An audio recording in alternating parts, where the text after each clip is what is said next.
Әнкәйем эшен һәрвакыт намус белән башкарды, иҗади эшләде. Татар телен укытса да, быяктагы тел белән татар телен быякта укытылганга ул килешә алмады. Минем балачак хатирәләрем булып калган. Әткәй-әнкәйнең үзара бәхәсләре. Ни өчен башкорт балаларын без татарча укытабыз? Әнкәй һәрвакыт әйтә торган иде. Бу яктагы халыкның сөйләшүе татарча түгел, үзенә арым бер диалект диеп. Башкортстанның төньяк көнбайыш районнарында 30-нчы еллардан башлап татар телендә укыту кертелә. Бу мәҗбүри, мәҗбүри укыту була. Аңа тикен латин алфавиты булган, аннан татар теленә күчелә. 10 еллар дәвамында төньяк көнбайыш башкортларына сезнең чыгышыгыз, телегез татар дигән фикер сеңдерелә. Алар телен, гореф-гадәтен, мәдәниятен оныта башлый. Ассимиляция процесслары көчәя. Әнкәй әйтә иде, татар әдәби теле балалар өчен авыр. Телдән сөйләгәндә башкорт сүзләрен бик күп кыстыралар. Язуда башкорт сүзләреннән кашырга тырышалар. Таза татар теленә өйрәтү кыен ди торган иде. Сөйләгәнчә язалар. Үземнән беләм, таза татар телендә сөйләшкән кешеләрне без быякта мишәрсә сөйләшә дип әйтә торган идек. Ул гына түгел, аннары ботук дигән сүз дә бар безнең якларда. Алар мишәрсә сөйләшмиләр. Аларның тагын ничектер үзләренчә аерым бер сөйләшү. Безнеке кебек түгел инде. Ботук сүзен бузук дигәннән алынган ул. Ямьсез сүз түгел ул, бузук дигәннән. Менә безнең монда яшәгән төп халыкның теленә туры килмәй, бузып сөйләшкән кебек безгә тоела иде инде. Без аларның ботуклары дип ата идек. Менә Аскын районының Күнгәк авылындагы халыкка хас бу сөйләшү. Башкортларның татар булып китүенең төп сәбәбе дип мин исәплим. Төньяк көнбайыш башкортларына башкортча укырга, язарга шартлар заманында булдырылмаган. Әниемнең бу эш тәҗрибәсе ныклап ул вакытта тамырлый алмады. Аны бу нине поддерживать иткән җитәкчеләр бик юк иде инде ул вакытта. Татар теле инде, туган тел янәдә. И вот все же бу барып җитте Уфага. Укытучыларның камилләштерү институтында 1975 елда әнкәем конференцияда катнашты. Мин ул вакытта университетта укый идем, специально килеп теге институтта мин аның чыгышын тыңлап утырдым. Татар теле укытылган мәктәпләрдә башкорт язучыларының иҗатын өйрәтү дигән темага ул чыгыш ясады. Үзенең эш тәҗрибәсе белән уртаклашты. Менә мин уйлайм инде хәзер, мөгаен ул беренчеләрдән булып, безнең төбәк халыкларының теле татар теле түгел. Татар теле йогынтысын кичергән. Татар теленә якын башкорт теле икәнлеген, башкорт теле диалекты икәнлеген беренчеләрдән булып, мөгаен быякта ул аны аңлаган, шуны халыкка җиткерергә тырышкан шәхес дип мин аны исәплим. Мин әле 80-нче елның университетны укып беткән идем. Ул вакытта да әле укытучыларыма рәхмәт, бигрәк тә Кульшарипов, Янгузин, исем-фамилияләрен онытам инде әзрәк. Янгузин, Кульшарипов, Юлдашбаев, Атманов, Асфандияров, алар минем укытучыларым булдылар. Мин менә алар янында инде йөргән вакытларда башкортча сөйләшә белмәйм, битменәме дип шул кадәр үкенечле була торган иде.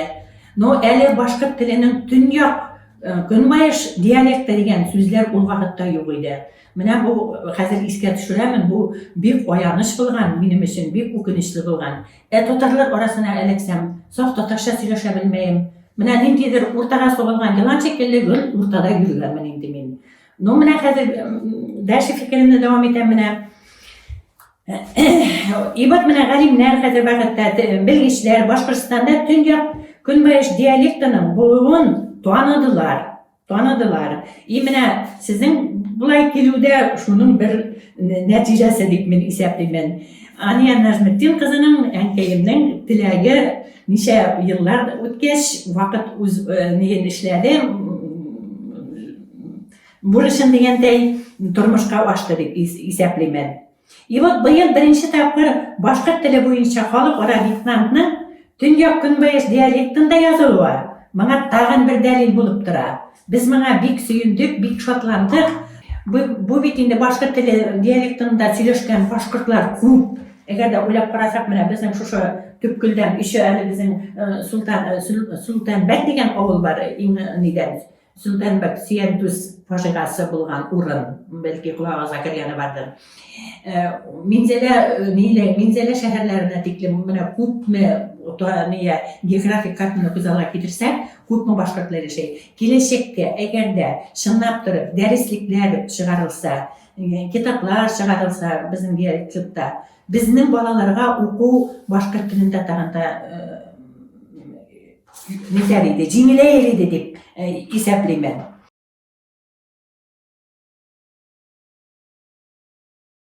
Безнең диалектның иле барның теле бар диләр.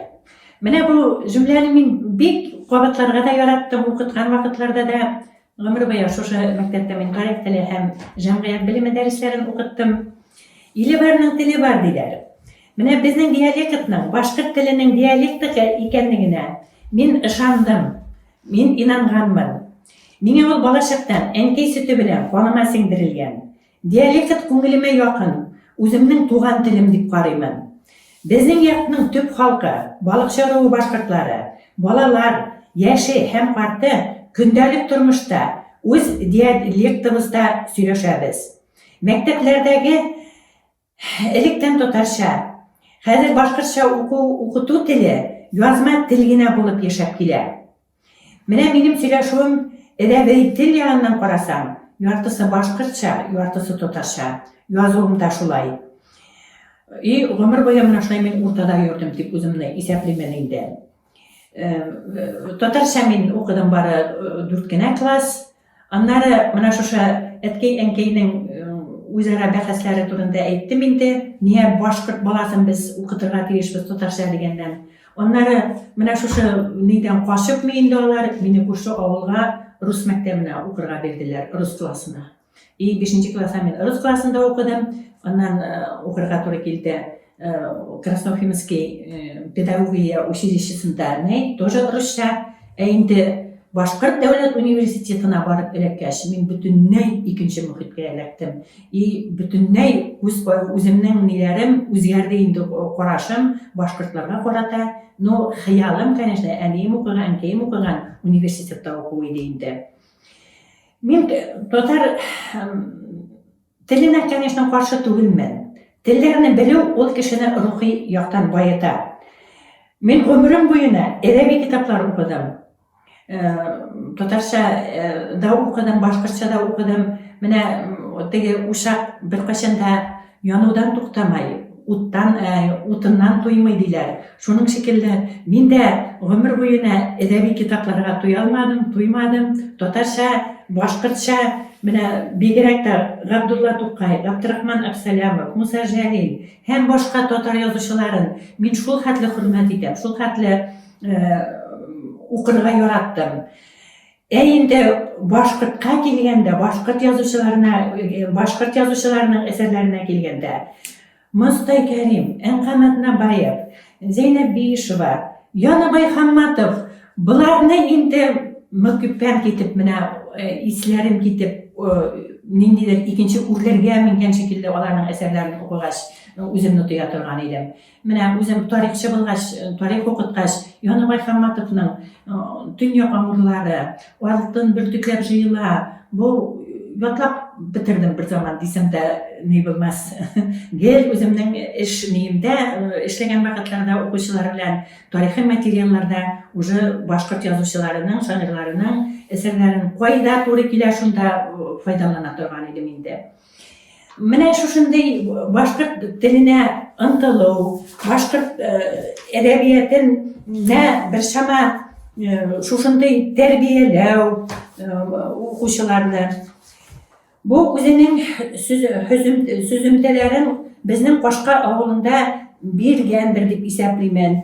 И вот безнең авылда 1978 елдан иң беренче булып Аскын районында башкорт теле укыту кертелде. И бу эшкә менә бик зур көч, видимо, алдан әзерлек Ания Нәҗметдин кызы тарафыннан база создавать ителде. Әти-әниләр балаларының башкортча укуларына каршы килмәделәр. Алар башкорт теленең безгә якын икәнлеген менә төшенделәр, аңладылар. И башкорт телен монда укытып ибәрү җиңел булмагандыр ул вакытта. Асбап дәреслекләр кирәк, күпме бүтән күрсәтмә материаллар кирәк иде. Мәктәп директоры әле әйтеп узган, Башкортстанның атказанган, РСФСРның атказанган директоры Галябиров Әсәзәйнтинович шул кадәр күп көч салды ул вакытта. Кадрлар юк бит инде, башкорт телендә әзерләнгән. И башкорт теле буенча кадрлар да килделәр. И менә шулай итеп башкорт теле монда күтәрелеп калынды. Но әдәби тел, менә әдәби тел барыбер халыкка үтеп кермәде дисәм дә ялгышмандыр дип исәпләйм. Менә балалар, яше, карты, олылар, без барыбыз да барыбер үз диалектыбызда сөйләшәбез. Үз диалектыбызда. Башкортча сөйләшергә тырышсак та, ул безнең килеп чыккан кешеләрнең килеп чыгадыр. Но минеке менә килеп чыкмый инде. Менә сүземне йомгаклап, шуны әйтәсем килә. Бу мәсьәләләр 90-нчы елларны мин әле бик күп китапларда укыдым бу темада. Бу 90-нчы елларны күтәрелә башлаган мәсьәлә икән. И менә 90-нчы еллардан соң инде ничә еллар узды. Теге мүкләнгән ташның гына астына су акмый диләр бит. Су акты, сулар акты, гомерләр узды. Башкорт теленең менә шушы диалектны инде таныдылар. И киләчәктә быяктагы халыкның тормышында, тел язмышында үзгәрешләр булыр дип мин өметләнеп калам, ышанып калам. Сезгә эшегездә зур уңышлар телим.